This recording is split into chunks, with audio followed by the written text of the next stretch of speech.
Okay, so let me introduce you to one of the bigger features we've added recently.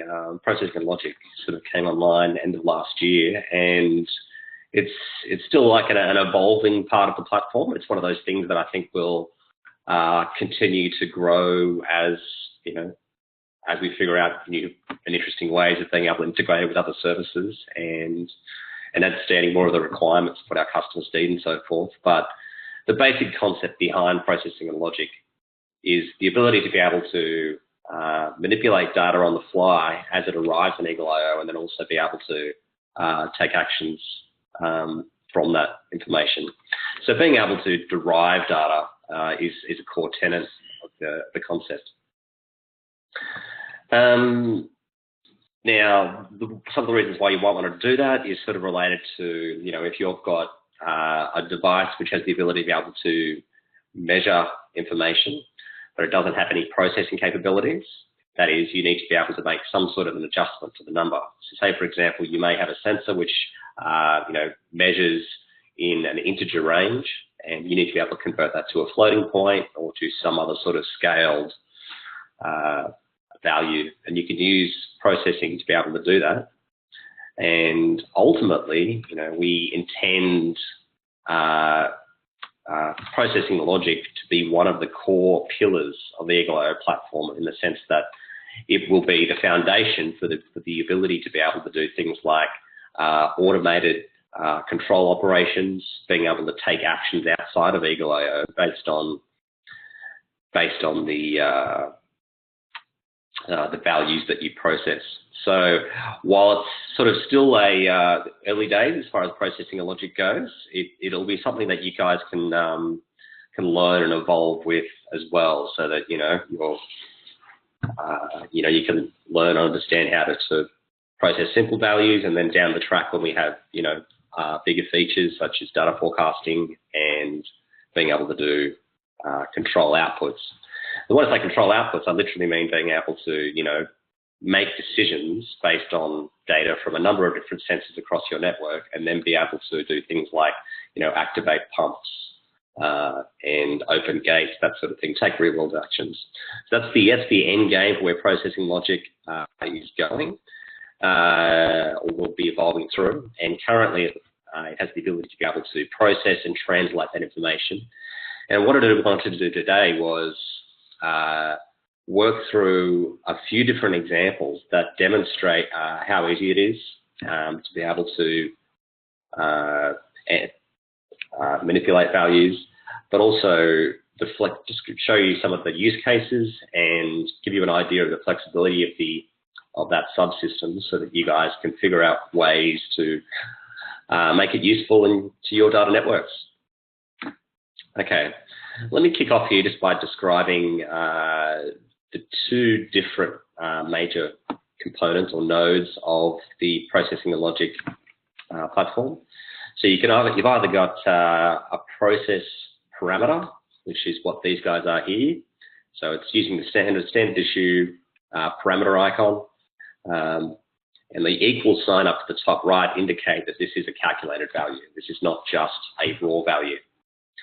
And likewise, for the data source, it's got a data source icon called the processor, and it has an equal sign up the top indicating that this is calculated data. It's not data that's been just retrieved from the field, it's been processed in some way.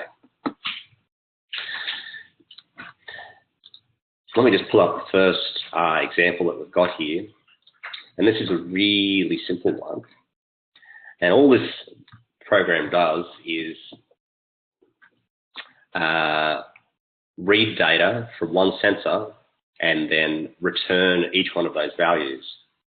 So if you imagine this code window here, this code window will get executed once for each value in the range of the data that it's actually reading from. Now, what that means is that if you imagine that the fundamental difference between a process parameter and a processor is that a process parameter, it doesn't actually create any new data. Or at least it doesn't store any new data. All it does is read data from other existing parameters, perform a calculation, and then outputs a number which is never stored.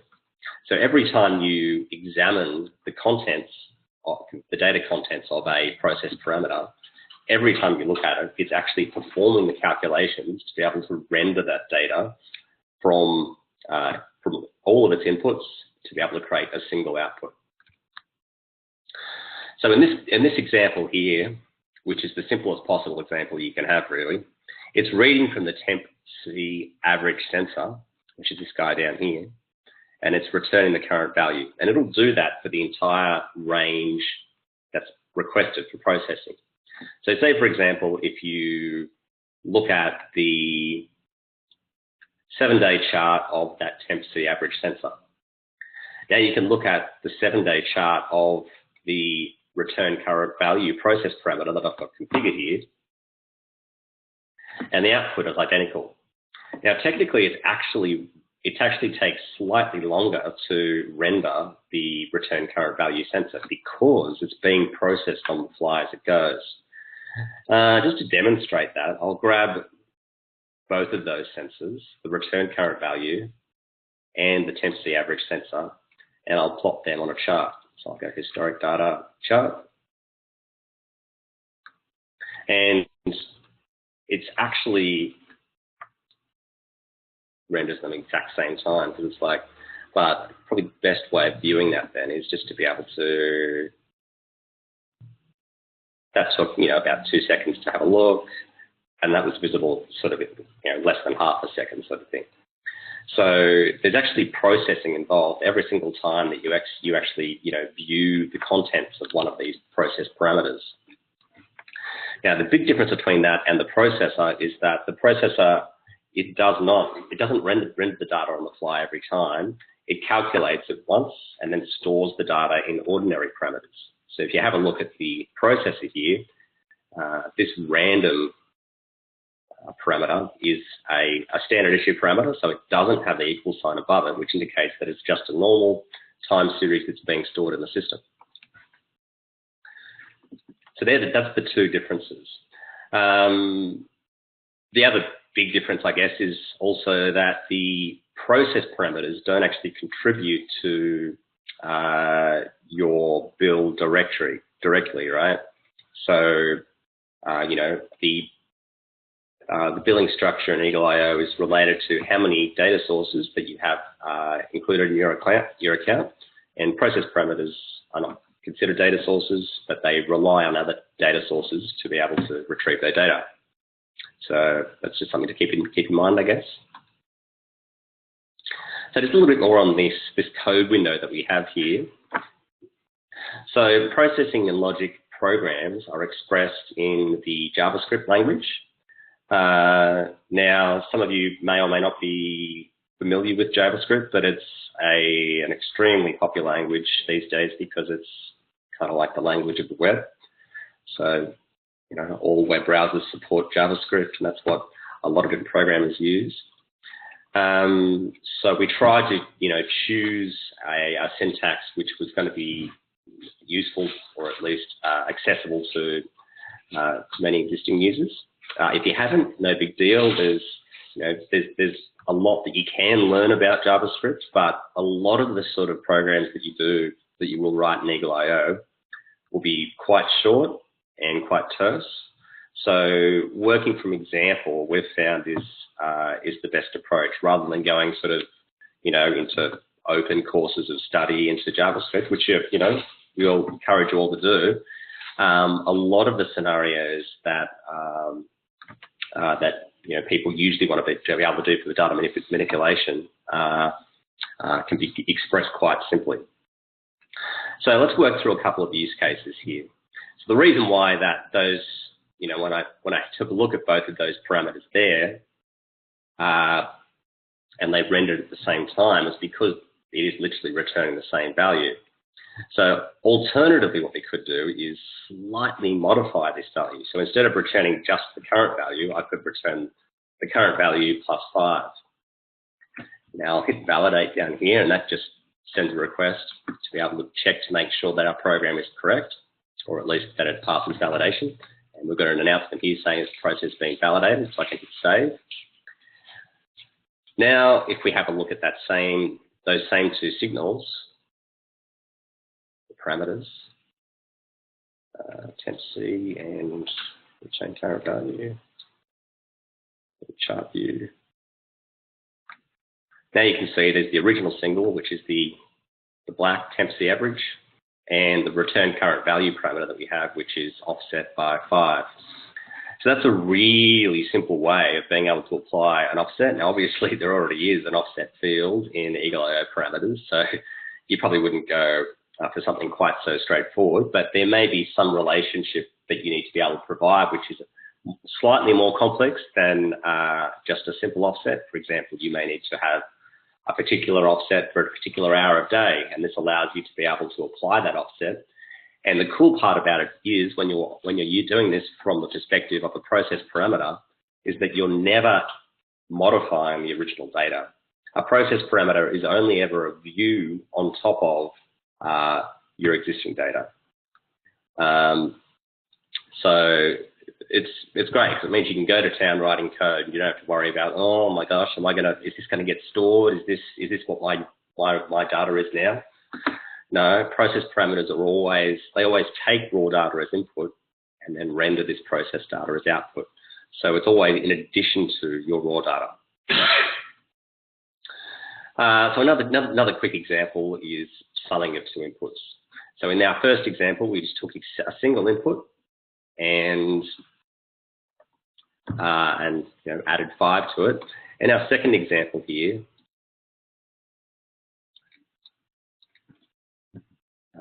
we've got 2 different inputs. So in this particular case, we're taking the current value from the temp C average sensor and the current value from the bat fault average sensor, and then we're just adding them together. Now, I don't imagine that temperature and battery voltage adding them together is a particularly useful outcome, but I'm hoping that you guys can use your enthusiasm and imagination here to figure out how this best applies to your data. But just to give you an idea of how that gets visualized, we can have a look at the tabular form, and then same deal. As we're scrolling down the data here, it's actually, calculating the addition of those 2 values every single time we look at this. So these values here that we're looking at, they're never stored anywhere. They're recalculated every single time we look at them. And that's useful because it means you can also know for sure that there's no stored data that you need to keep in sync. For example, if you change a program or something, and you need to look at the output, you never have to worry about, okay, look, has this been recalculated yet? Are these numbers that I'm looking at up to date? The numbers that you're looking at, whether it's on a chart or in tabular form, have always been calculated the instant that you're looking at it. So that's a really simple one. I'll just show you very quickly the link to the documentation with regards to processing, because it describes some of the limits involved with regards to processing. So there's a couple of different characteristics.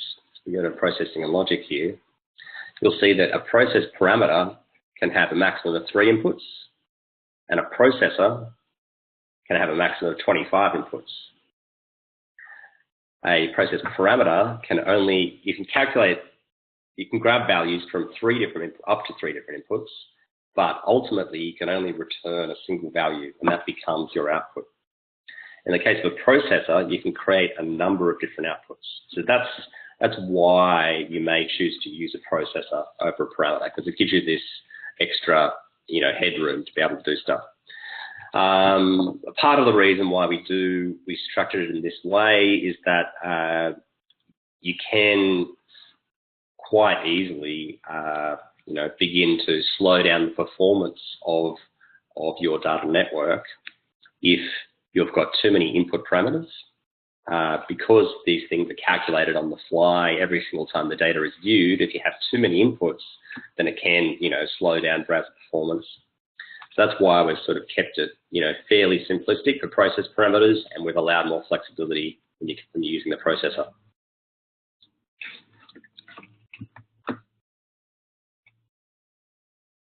Okay, another really common one is the ability to be able to do a conversion from one signal unit to another.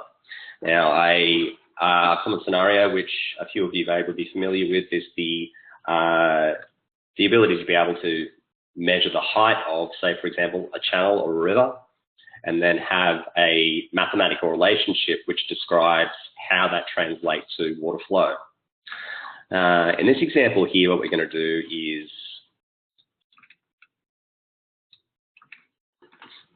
use a set of polynomial coefficients to be able to convert, well, in this case, we're converting battery voltage, but, you know, typically you would do something like use this function to be able to convert, you know, river height into river flow.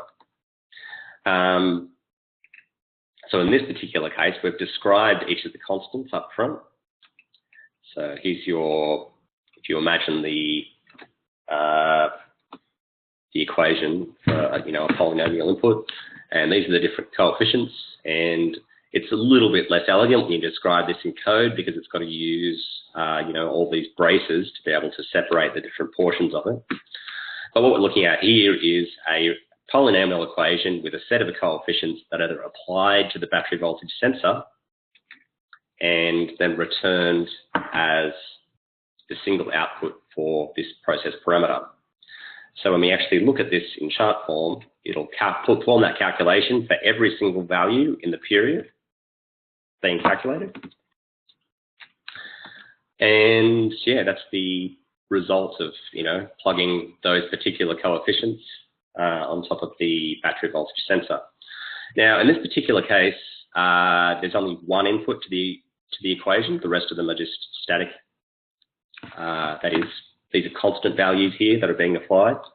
You could also have, you know, values which include additional information from other sensors. So up to 3 sensors can be referenced. So we use the node function to be able to grab a handle to the particular node in the tree that we're trying to access. And once we've got a handle to that particular parameter that we're trying to access, we use dot notation, that is dot and then the attribute name, to determine which portion of this particular node, excuse me for a moment. You've caught me at a terrible time, but fortunately I'm actually talking today. I was completely speechless last night, it's quite worried. So the battery voltage sensor that we're actually accessing has a current value attribute.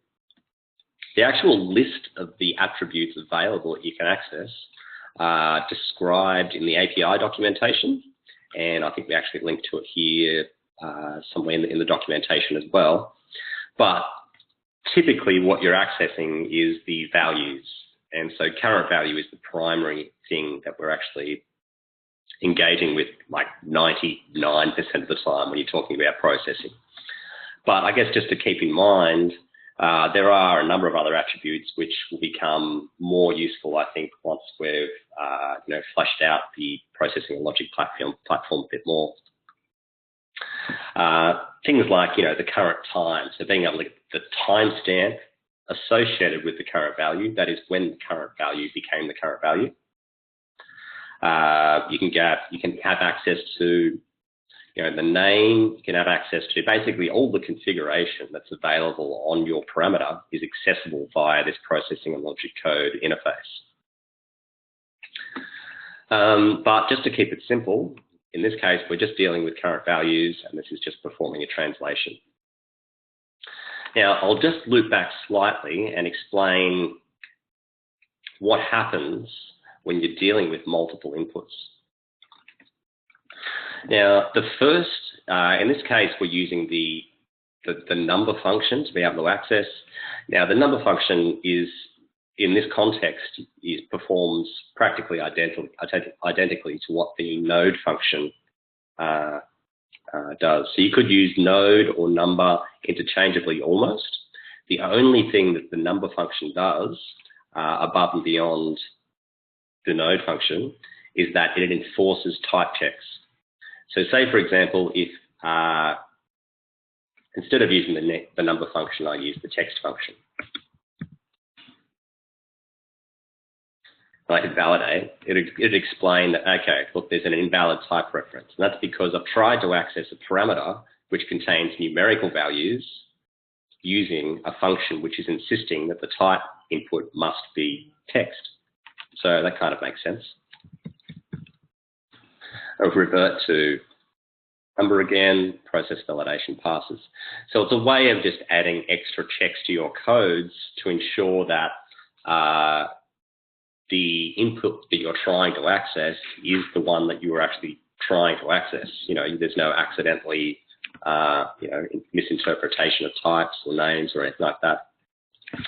The other important thing to note is that the number function can access, or node function, can access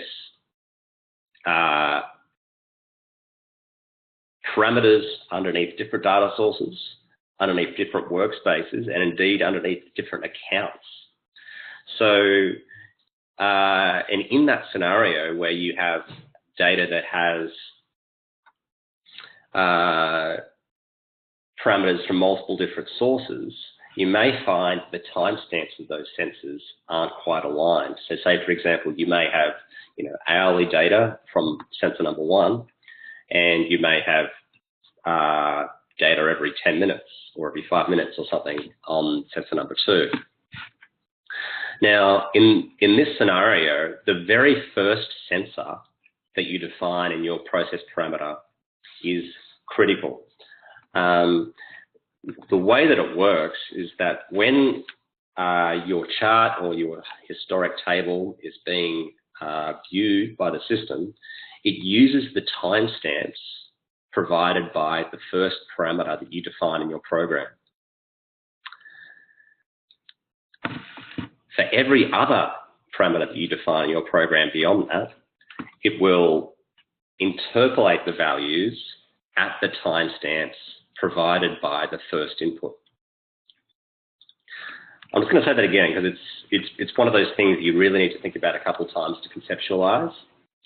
If you imagine that the data is staggered slightly between these two sensors, we have to use, and in order to be able to provide a calculation which is time accurate, as in we don't want to use data which is 3 days apart when you're dealing with values that are being calculated, right? So we use the timestamps provided by the first parameter. That becomes the timestamps that are provided as part of the output. The secondary parameters provided to your program are interpolated at the timestamps provided by this first sensor. So it's one of those things you may need to sort of read the documentation a few times, but see some of the examples to really understand the ins and outs of how this may affect you. And by all means, throw us a question to support it if there's something you need more detail on. But I guess the important thing to remember is that the first sensor that you mentioned in your program has priority as far as timestamps goes. So always choose the sensor that is of most value to you. So choose the most important sensor, and then you should be fine, or you'll get the most accurate answer. It will work in both configurations, but the order in which you declare those sensors will affect your output. And I just wanted to make you guys aware of that. Okay, so the next example here is the ability to be able to exclude data based on time. Now, a few different clients have asked us, is there a way of being able to say, for example, ignore values after a particular time of day? We want to be able to get notifications within a particular window of time, but we don't even care about the data if we're not available to be able to respond to notifications. So we might as well just ignore it. And currently, the best way to do that is using processing and logic. And this example here gives you a bit of an idea of how that works. So you go up to the processing tab here. So here we've got a single input. Again, we're working with the temperature sensor. And instead of working with the current value, in this particular case, we're going to use the current time of that input to be able to exclude that information. So in this particular example, what we're doing is we're saying, okay, look, let's examine the time of every value in the period that's being plotted. That is, when you draw a chart, the range of the data is defined by the range of the chart that you've described. So in the background here, we can see we've just drawn a 7-day chart. So the range of the data is from the 26th of June through to the 4th of July we're working with here. So that means that as this program will execute once for every piece of data that it finds from this sensor within that time range. The next piece of logic here is to check to see if the date captured from the current time, and remember the current time is the timestamp of the value that is currently being operated on in this time range. So imagine if there's, hypothetically, say there's 100 values between the 26th of June and the 4th of July. This little program here will get executed exactly 100 times every single time that chart is drawn. So if you imagine each one of those values, it's grabbing the current time, that is the timestamp associated with the value that's being processed. It captures the timestamp associated with that. It examines to see whether the minutes portion of that timestamp is greater than 30. That is, are we in the second half of the hour? And if it is, then it sets the results to null. So the end game of this is that basically if the values from the sensor that we're processing, incoming from, if the values are in the first half of the hour, they're displayed. If they're from the second half of the hour, they're ignored.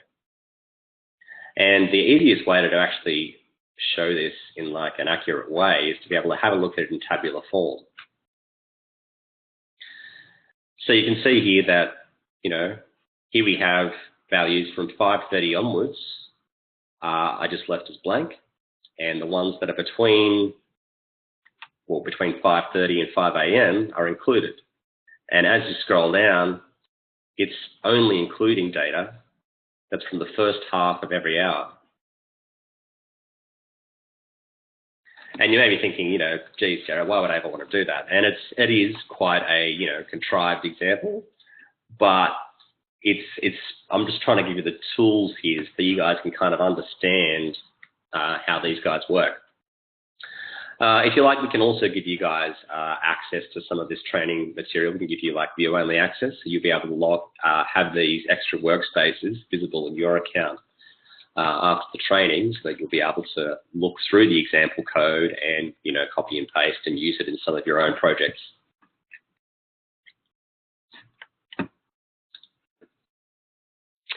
The other really cool thing that we can do with processing logic is the ability to be able to access data from different places.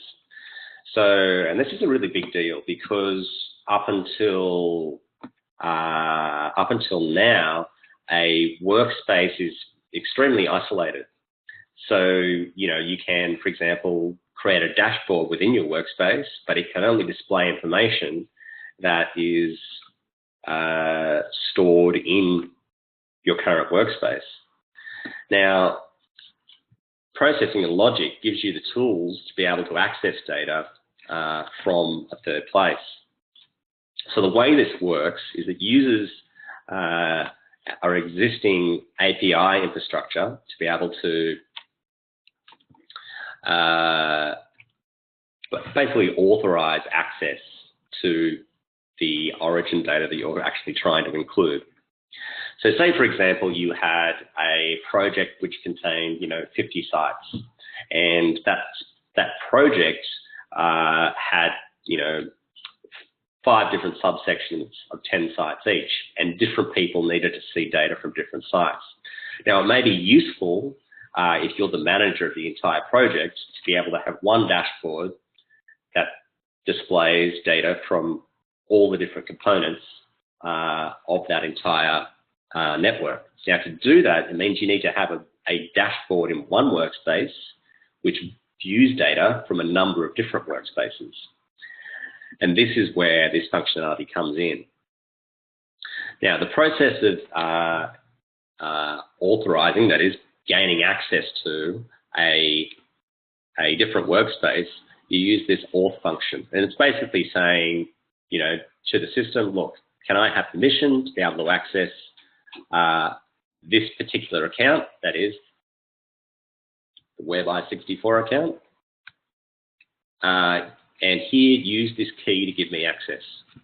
So where do these two strange little codes come from? Well, the first one is the URL at the top here. So you'll notice that Web I64 is part of the URL for this account. So that's actually a unique identifier describing the name of the account owner. And you guys may have noticed that in your own accounts, when you log in, there's a particular code that will be always associated as part of the URL for your account. And it's Eagle.io's way of uniquely addressing each account without having to have some big, nondescript number or something, right? So it should be a code that's sort of, 6 characters long that relates to your particular account and should be vaguely similar to your account name. The second component is an API key. Now, an API key is something that you may have already come across in your workings with Eagle.io. It's basically a way of allowing programmers or people who are writing code, allowing them to access components of your account. Now, if you go up into the settings section of your account here and head to the security tab, one of the tabs here you've got is API keys. And we've got one key set up here already, and this is the one that's actually being used in our program. So you can have as many API keys associated with your account. It's basically just a way of being able to share or being able to give programmatic access to particular portions of your account. Now, in this case, the processing key that we've got, that we've named, that's just a name that you give it, it has read-only access. We can't actually perform any modifications to the data, and I've given that key access to all of my different workspaces. Now, you may, for example, have a key that you should only allow access to specific workspaces, and you can use the limited workspaces function here to be able to achieve that, and just tick the particular workspaces that you need access to. You need this key to be able to access. Anyway, so we've got our API key set up there. It's just a way for code to be able to access your account. And we'll go back to our little code example here. So in this particular case, we're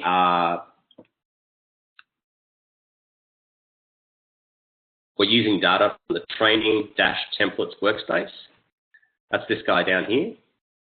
We'll have a look at some of the data that's in there in a second.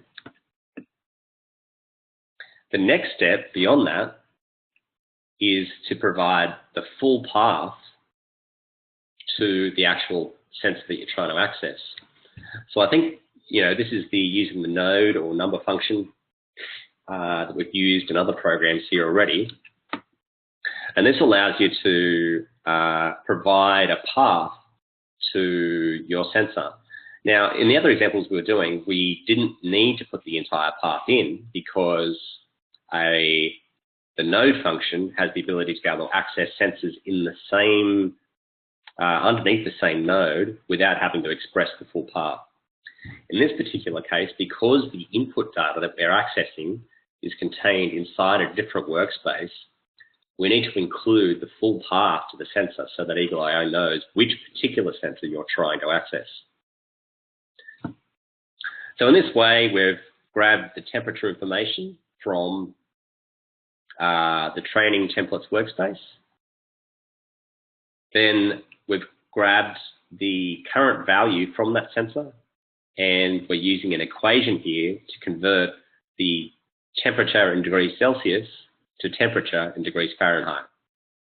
And then we're returning that value in Fahrenheit form. So if we have a look at the values here, the actual sensor that it was accessing was inside. Let me just double check what that path was. East flow, temperature C average.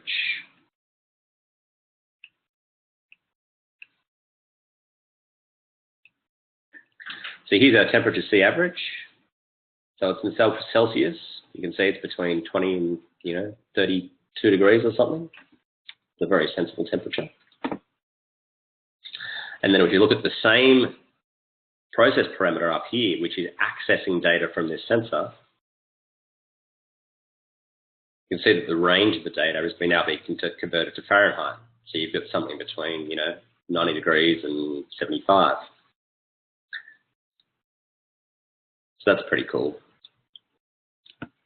Now, the way that you'd use this to be able to provide a dashboard that access data from many different workspaces, if it's not already obvious, is what you would do is have a number of these process parameters. You have basically one parameter that is accessing data.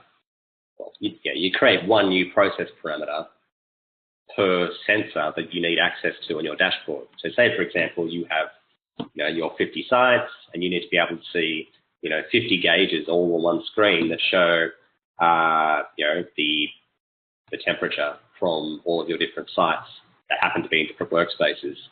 You can use processing and logic to be able to access that data between workspaces and display it all on the same dashboard.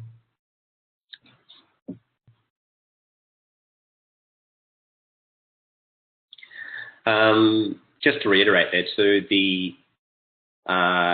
that foreign workspace access mechanism that we have there is again it's not copying the data to your account. So you can actually have data from somebody else's account, and as long as they give you an API key, that is, they give you permission as such to be able to access their particular data, you can include data from someone else's paid account on Eagle.io and your own to be able to include data in dashboards and charts and even notifications as well.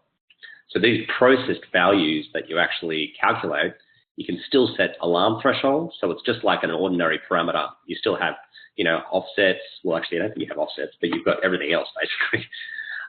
You've got, states and ranges and hysteresis and all your chart configuration. It's basically just like a normal parameter. You still get your own units, all that sort of stuff. The only difference is that it's being calculated on the fly every time.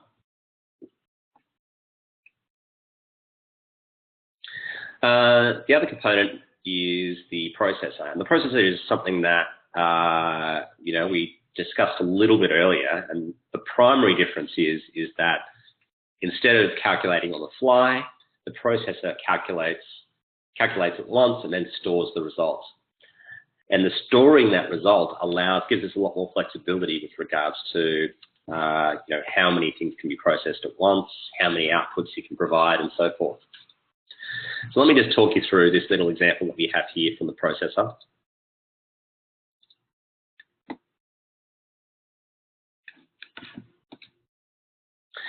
Now you'll notice there's a couple of extra options here above the code window here. Let me just talk you through them. There's the run mode. So the run mode can either be on input change or on schedule. Now on input change means basically that if any one of the inputs to your program is modified, that is if new data arrives from your data logger or from some other source, that will trigger this program to execute. That is, if new data arrives, it will trigger the calculation to be performed, which will then give you, notifications and so forth based on your newly calculated data, and then it will store the result. The other alternative is, which is what currently I've configured, is on a schedule. So instead of, it may be that, for example, the inputs aren't changing very often. You may have a data logger which is only being collected once per day. In which case, your processor will only actually execute once per day if that's its only input. Alternatively, you can use the schedule option, and this allows your data source to be executed once per minute, or any schedule that you actually describe. So say, for example, you wanted to, instead of only being triggered when your inputs change, you can use this schedule to be able to get reliably syncopated data on intervals that you define. Now, this works in a similar way to the schedule that you've seen on other data sources. That is, the regularity with which you can retrieve data. It's a very similar concept. So this, instead of being retrieving data, this is the frequency with which your program will output data. In this particular example here, we're doing it every minute, but say, for example, you can also use the offset as well to be able to do, for example, say if you wanted to have an output that was generated at 5 minutes past the hour every hour. You could use the schedule to set a schedule interval of 1 hour, and you could set it to execute at 5 minutes past the hour. Pretty straightforward. Now, just to take a look at some of the code that we've got here, again, it's pretty simple. That is, what we're doing, we're using the number function to be able to access data from a particular sensor. In this case, we've used a relative reference. The referencing mechanisms for your path are described, in more detail in the documentation here. It describes all the different formats of paths that you can use. What's going on here is we are going up one node by going ... So if you imagine that if you imagine the processor is the initial start point for this number function, it goes up one level to location, and then it goes into the input file source, and then into the temp C average source parameter, sorry. And then it's storing the handle to that particular node in a variable called temp C. Now, the next step that's going on here is that we're taking the current temperature, and then we're timesing it by a random number. Now, the primary difference between the syntax between the process parameter and the processor is that a process parameter must use a return statement to return exactly one value. Whether that's null or a calculated value or even the original value, doesn't really matter, but a process parameter must have a return statement and must return exactly one value. In the case of a processor, we kind of outlined a little bit earlier that the processor, instead of having one output, it can have up to 100 outputs. And what that means is that instead of having a return statement per output, we have to actually express it in a different way. And the way that we do that is we use this number function to be able to define the output itself. So you'll notice that we've created a new output here called random. And you can see that underneath the processor here.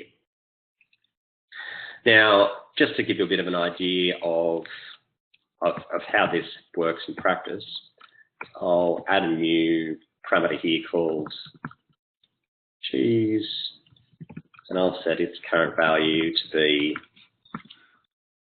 5. And then I'll hit validate. Okay, validated. It means the code's okay. Now I'll hit save. And that's produced, it's created a new parameter here to show that this is another output of this processor. Now, if I comment out that particular sensor, I hit save again, it'll grey that sensor out, indicating that even though this sensor still exists, that is, this is a parameter that you have created in the past, it's not currently part of the current processor's program. So if, for example, you happen to store some data in a parameter, and for whatever reason you don't want to actually lose that data yet, you just want to keep it around, you can just remove it from your program, and that parameter won't actually get deleted. It'll stay there, and you can access the data from that parameter. But you will be able to tell that it's not part of the currently active program because it's currently grayed out.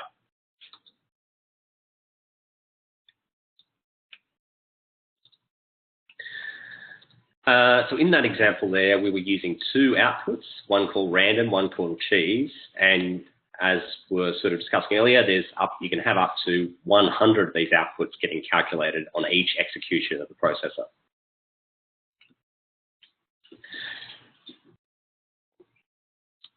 Now, I know it's all the questions involved here related to processing are pretty hard to express off the top of your head, but I'm hoping you guys can kind of give it a go. We've got about 10 minutes left in the session. So I just thought I'd check in to see if there was any particular scenarios that you guys wanted to run by me, and I'll open up the session to audio as well, so you guys can sort of chime in and ask questions if you like.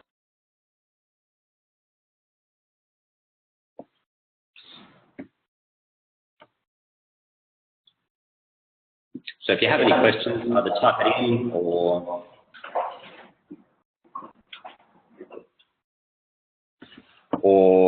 yeah, just turn your mic on and let me know, and I can,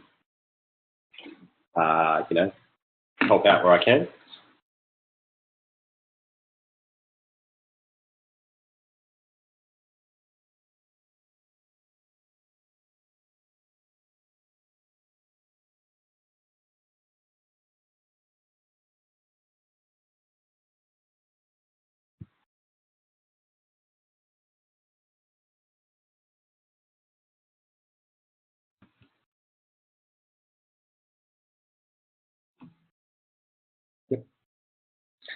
Okay, so Paul's just asked the question, is it possible to calculate the average flow between 1 a.m. and 2 a.m. each night in the past? So in that particular context, what we're talking about is average flow between 1 a.m. and 2 a.m. That's accessing all the values. Yeah, okay, so that's kind of a combination of two of the examples that we've actually done here already. So that's the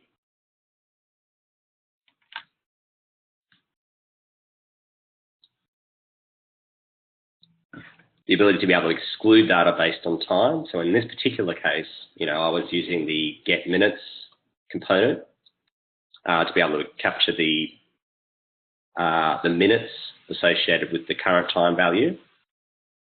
In the example you're describing, Paul, it would be a case of doing a date.getHours and then seeing if that value was between 1 and 2, and if it was, then you would perform the calculation here. What calculation would it be? Well, it'd be a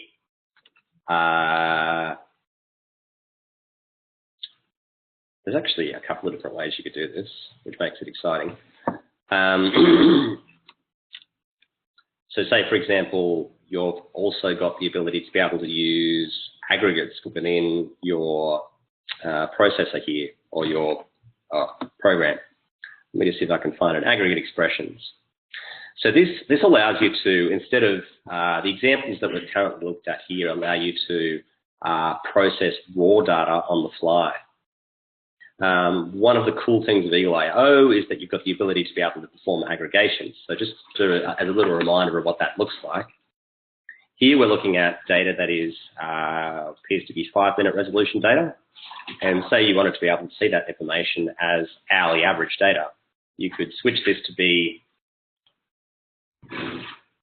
average, calculated every hour, hit apply, and that's calculated the average on the hour every hour of that particular sensor. And this configuration here, being able to specify the average, the interval, and the base time, is available to you in code form as well. So in this particular example here, you've got the hourly average being expressed as a string. So the way that works is that in your program, instead of just specifying the raw data, which is what we've currently been doing, you can use these aggregate expressions to be able to say, look, I don't just want the raw data from that sensor. I want the raw data, but I want it to be averaged once a day,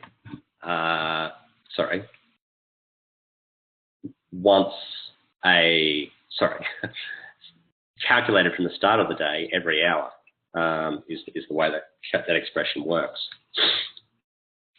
So what you'll be doing then in your program is to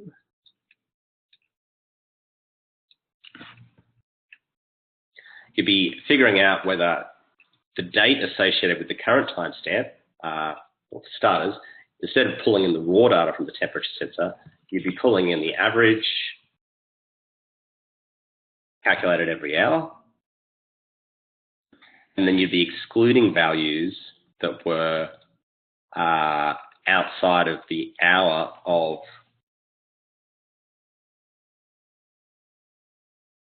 the hours of 1 and 2. Well, greater than 1, less than 2. Or actually, you'd be saying as long as the hour is equal to a specific hour, right? As long as it's 1 a.m. and then or was it 2 a.m. was the question, I can't remember which one. But you get the idea. It's a combination of those two elements there. Instead of using the raw data, you'd be pulling in the average data, and you'd be saying only return, that is, only display the data between the hours of 1 and 2. Some of the components which the processing logic is currently, just so you know where the fence posts are, some of the limitations.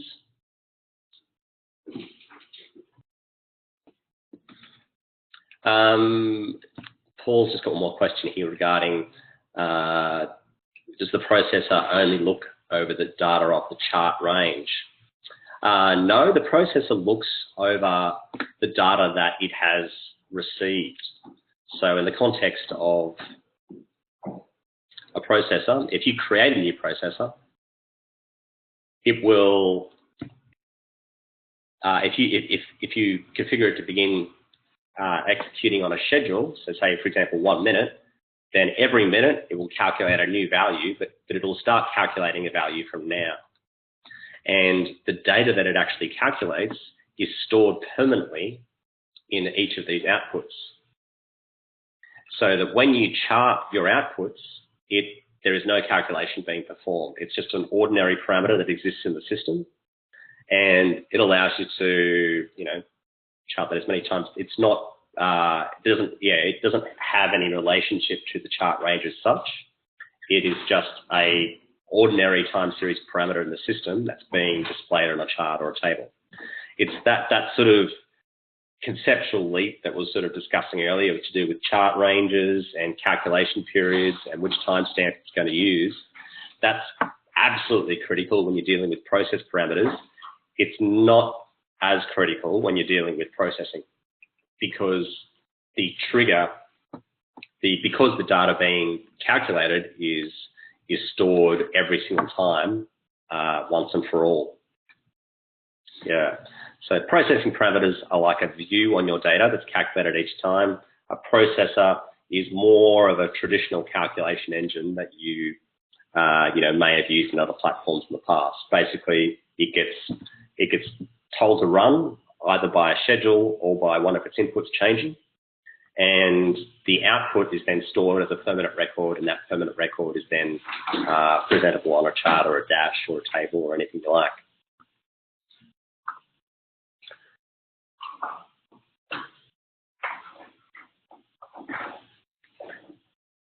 Yep, that's exactly right, Paul. Yep. Process parameter only deals with the range that's actually being presented, whereas a processor is dealing with pretty much just the now. So, if say, for example, if your data logger was an input to a processor and it was triggered to run on a schedule, it will execute on whatever data is available during, how explain that better. The data that's provided to the processor is I feel like I need to have 5 different diagrams being drawn at once to explain this. It's actually not that complicated. It's just very hard to explain in words. So the processor, at time of execution, it grabs whatever data is available that's relevant to its calculation and performs one calculation and then writes all of its outputs. So in the context of for example, a data logger, it would probably make some more, that is a data log that's being collected periodically. It may make sense to use process parameters more often because it means the range of the data that's executed is relative to the data that has just been collected from the logger. That still sounds really confusing. I've really tried to crush it too. I think I might need to put a bit more thought into an explanation for that, Paul, and get back to you. I think we've kind of run out of time here, but I think we've covered a fair few of the basics. What I'll do is I'll give you guys view-only access to the processing workspace that I've created here, so you can actually take a look at some of these examples and have a look at some of the code. You can just go to the properties configuration. I'll make sure that you guys have got enough permission to at least be able to get into these properties. In fact, to be able to do that, you're going to need to have configure access, which means that you guys will actually be able to change these programs and stuff. So maybe don't make any configuration changes because it'll affect what other people can see, and it'd be good if each user could actually be able to see the original that I created. But yeah, we'll go from there, I think. Righto. I feel like, yeah, processing and logic is one of those features that is, sometimes, you sort of, there's a fair bit of complexity at first to be able to understand how to be able to interact with objects and where the fence posts are and where the feature sort of starts and ends. But it's one of those things that really separates Eagle.io from basically every other option out there. It allows you to be able to do complex interactions, and ultimately the idea is to be able to allow you guys to be able to create fully automated systems.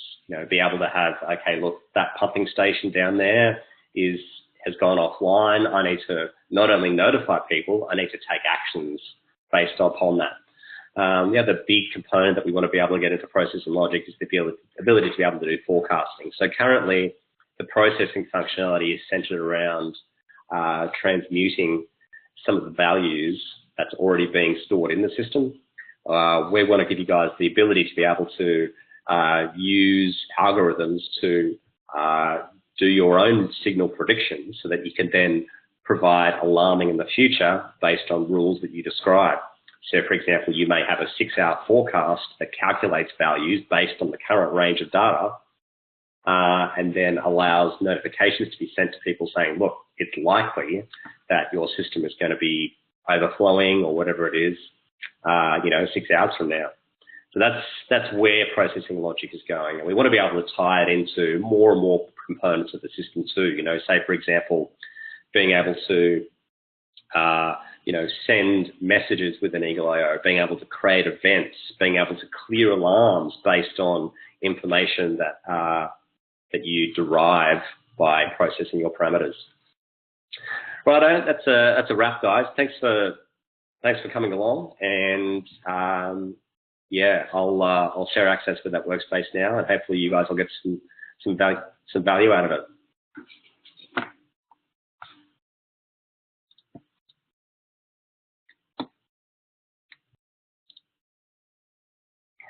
Cheers, guys. See you later.